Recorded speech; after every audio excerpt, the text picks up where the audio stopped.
Good morning students, this is Junita Mukherjee once again in SS Public School giving you the topic of specific heat capacity in this particular chapter thermodynamics. So specific heat capacity, as you know, that it is defined by the quantity S is equals to del Q upon del T, where small s is equal to capital S upon M, that is 1 upon M into del Q upon del T, which is already given in the blackboard.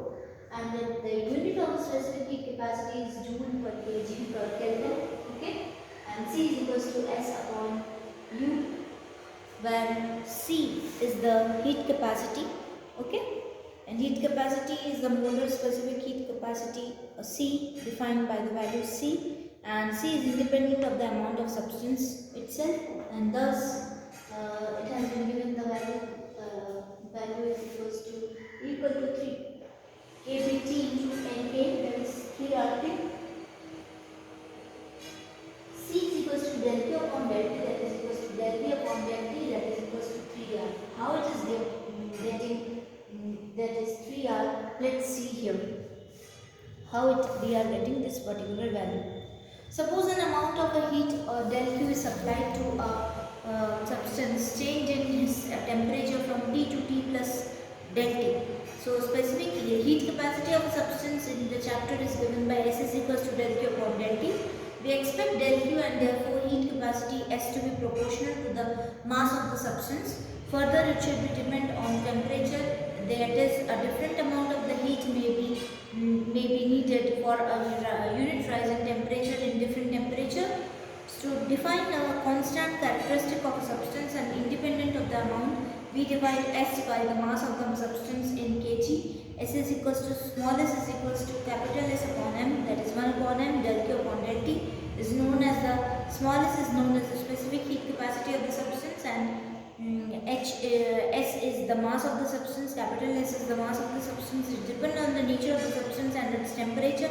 The unit of the specific heat capacity is joule per kg per Kelvin, and the amount of the substance is specific heat specific term of mole mu instead of mass n in kg, and can be defined heat capacity per mole of a substance. C is equals to S upon the mu, that is 1 upon mu del Q upon del T, where C is the molar specific heat capacity of the substance, where S smallest and capital C is independent of the amount of the substance.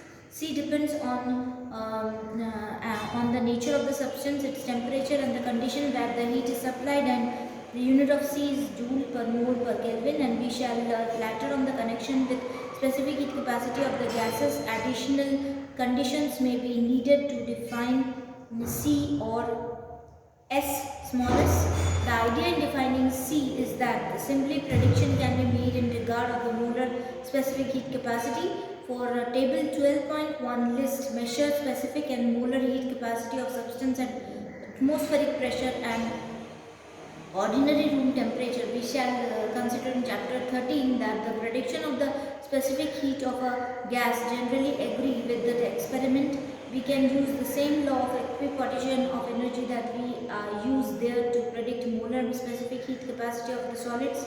N atoms each vibrating about its mean position.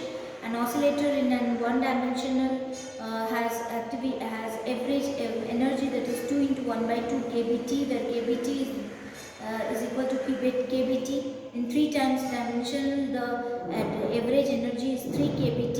For a mole of a substance of a solids, that is total energy, U is equal to 3 kBt into Na, where is equals to 3 kBt, where kBt is into Na is equal to R.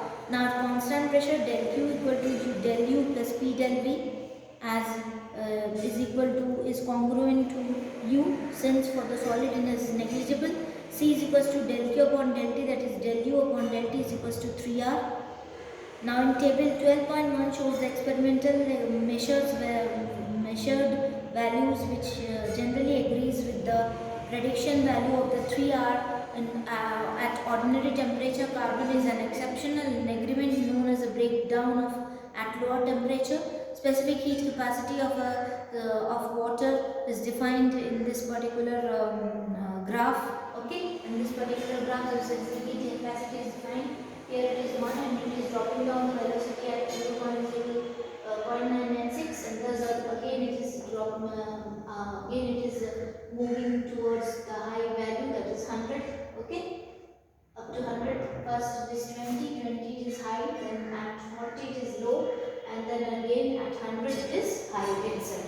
Okay, so this is what the specific heat of the water is, and thus the old unit of the water was calorie, and 1 calorie was early defined as the amount of the energy required to raise the temperature 1 gram of water by 1 degree centigrade. With more precise measurements, it was found that the specific heat of water varies slightly with temperature.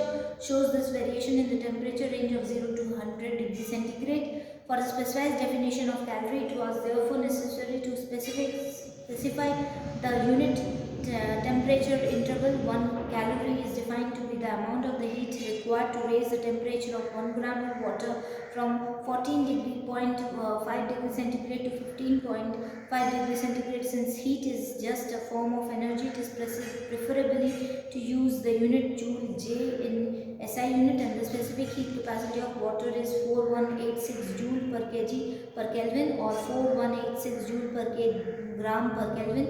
So the so-called mechanical equivalent of heat defined as the amount of the work needed to produce 1 calorie of heat. It is just a conversion factor between the two different units of energy, calorie to joule. Since SI unit, we use the unit joule for heat, work, or any other form of energy, and the heat, and for heat, work, and another form of energy. The term mechanical equivalent is now superficial and not to be used. As already marked, the specific heat capacity depends on the process of the conditional under the heat capacity transfer takes place. For gases, for example, we can define two specific heats: specific heat capacity at constant volume and specific heat capacity at constant pressure. So we have ideal gases in the simple relation Cp minus Cv is equals to R, where Cp and Cv are the molar specific heat capacity of the ideal temperature at constant pressure and constant volume, and R is the universal gas constant. To prove the relation, we will have del Q.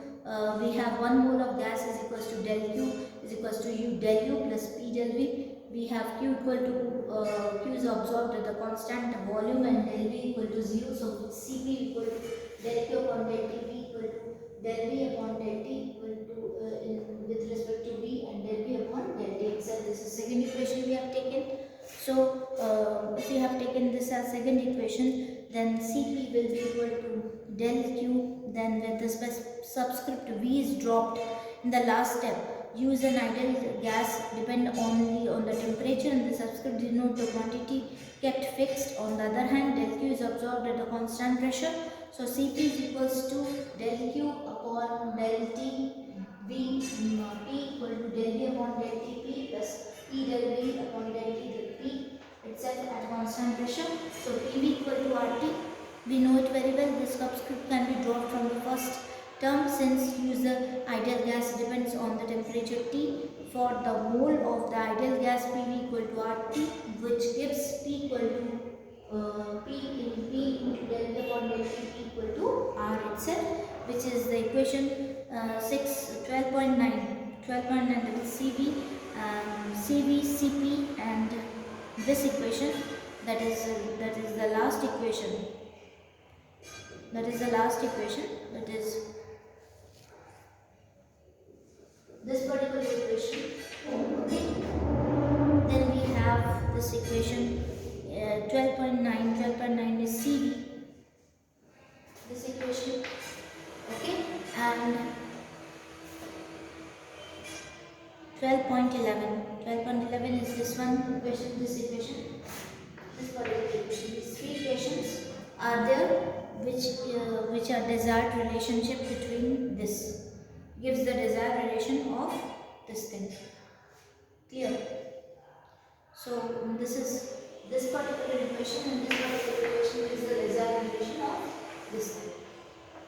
This is how the specific heat capacity is being told in the book itself. As I have told you, the specific heat capacity of the water is varying with the temperature itself, at a 0 degree or 0 degree centigrade it is more, then at 4 it is less, and suddenly at 100 degree it is again more. So its specific heat is there, specific heat capacity of the water with temperature varying variations is being given in this graph itself. So looking forward for thermodynamic static variable and equation of state in the next topic, in which I will tell you the detail of that particular thing. So thank you, students.